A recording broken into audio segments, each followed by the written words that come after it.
Well, for 20 years, Ken Shigematsu has pastored a Vancouver church, 10th Church, and it has 4 locations in Vancouver. And Ken, welcome to 100 Huntley Street. It's great to have you here. Thanks, Lauren. It's great to be with you. After 20 years, you know Vancouver, but I want to start with the wellness survey in Vancouver, which as a caregiver to the city of Vancouver, you learned something new about that great city. What did you learn?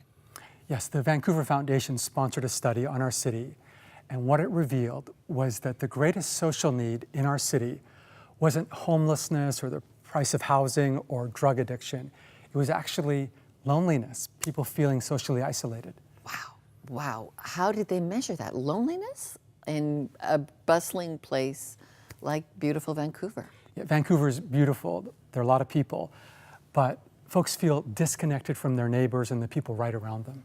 Wow. You know, if there's one thing we've learned here at 100 Huntley Street is that loneliness is an epidemic. Over 1,200 people phone us every day for, hello, how can I pray for you? And they're just feeling like this television program is sometimes the most trusted friend they have for that intimate need. What happens when people get lonely? What's going on? What are they missing out on? Yeah, when people feel lonely, they feel a sense of isolation from other people, obviously, but also themselves. And I also believe that they feel disconnected from their Creator. They may not be conscious of that, but St. Augustine, the African theologian, said that our hearts are restless until they find rest in God. Okay, I'm curious how you found your rest in God. Right. Now this shouldn't surprise us, but your mom was a big influence. Tell us about your spiritual shaping and the impact that began to happen with your mother in your life. Well, when I was a teenager growing up in Metro Vancouver, I was getting into some trouble, shoplifting. Yeah, you were a better watch your purse here. Pastor, yes. I was joyriding, driving in temporarily borrowed cars before I was 16. I was engaged in some small-time drug dealing, and my mom and dad were these traditional Japanese people, and so they were very concerned about me. My mom asked a prayer warrior at her church to begin to earnestly pray for me. My dad took me on a field trip to a local prison, and afterwards simply said, son, I just wanted you to see your future home. Wow. Courtesy of my tax dollars. Wow. And that didn't scare me straight or faze me, and my dad had been raised a Buddhist, but he had recently committed his life to Jesus Christ. And so he took me to a Christian youth conference, and I heard that Jesus Christ died on a cross so that we could have a new beginning, so that our past could be forgiven. And I felt that a life with God was just too good to pass up.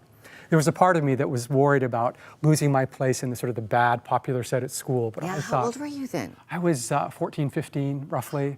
Yeah, but I thought something about hearing that Jesus died for your mistakes in your youth language. Yeah. That connected for you. Right, and I knew that I was heading down a wrong path and that Jesus would offer me a new path with God. I didn't know what that would be like, but I felt, boy, this is a great opportunity. I should at least try this out. Okay, so what did that do with you and your folks in this troubled life? Did you find it easy to leave a troubled path? Well, it was gradual, so I was still, partying and with friends who like to drink and do drugs, and so I would go to parties, and this is a candle, but I'd reach for a drink and just bring it to my lips and sort of play along with, being kind of a bad kid. But gradually, I got connected to a local church, a youth group, and my life began to change in some very positive ways. I love it that your mom and dad intervened. And I think that sometimes the temptation is that we get passive about trouble we see in our home. That wasn't their approach, was it? Right. And I'm grateful that, when I was 14 years old and shoplifting, that my dad or my mom didn't sit me down and say, son, if it's right for you, it's okay.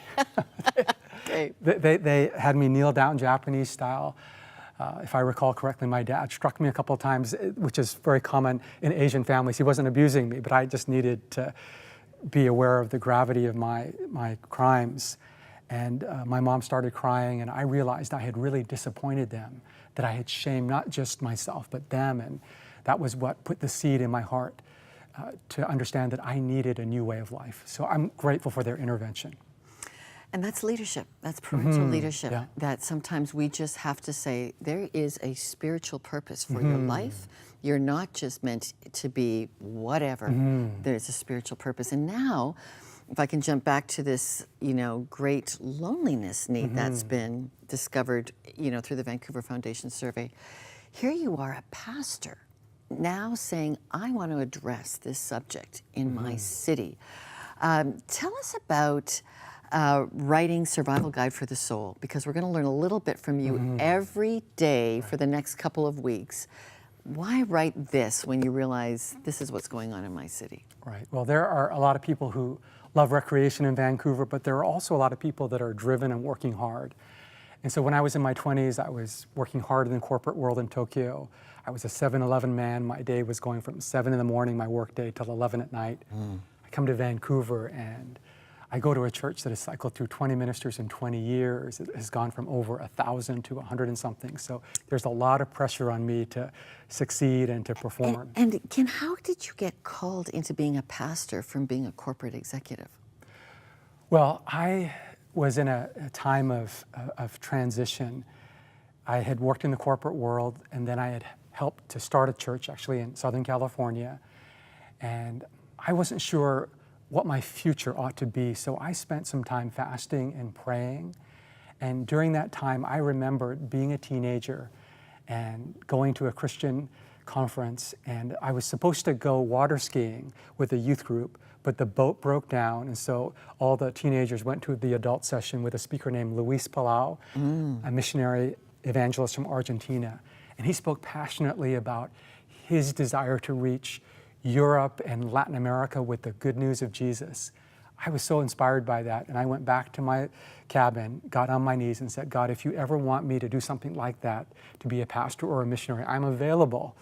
And then I ended up going to the corporate world, but in my 20s, as I was praying for direction, I sensed God saying, I want you to become a pastor in Vancouver. Okay, and you're going to pastor us now for the next couple of weeks, because I have really appreciated your book, Survival Guide for the Soul. It is one of those books that just helps anchor us in some spiritual practices that I think we all need to have. So Ken, you and I are going to get to know each other through your instruction on spiritual practices. And thank you very much for being with us. Thanks for having me. It's good to be with you.